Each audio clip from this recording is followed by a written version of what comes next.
আমাদের আর একটা কথা বলি যে তোমরা পড়াশোনা করবে কত বছর পর্যন্ত?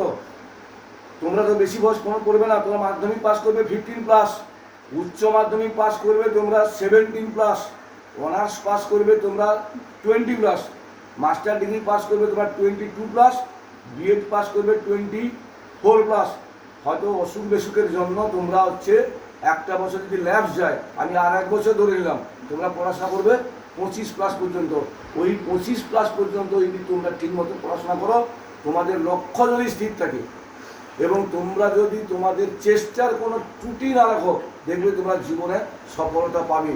ওই 25টা বছর তোমরা যদি একটু কষ্টে কাটাও, সারা জীবন তোমরা এনজয় করতে পারবে। এই 25টা বছর যদি তোমরা এনজয় করো, সারা জীবনটা কিন্তু কষ্টে কাটবে। অর্থাৎ ওই 25টা বছর সাধক যেমন মায়ের কাছে বলি প্রদত্ত হয়, তোমরা সেইভাবে বলি প্রদত্ত হয়ে মোবাইল থেকে দূরে থেকে ঠিকমতো পড়াশোনা করো, দেখবে তোমরা জীবনে সফলতা পাবেই পাবে। অতএব আমার এই মোটিভেশন ভিডিওগুলো তোমরা দেখতে থাকো এবং এই মোটিভেশনগুলো সাবস্ক্রাইব করো, দেখবে জীবনে তোমাদের চলার পথ অনেক সুগম হবে।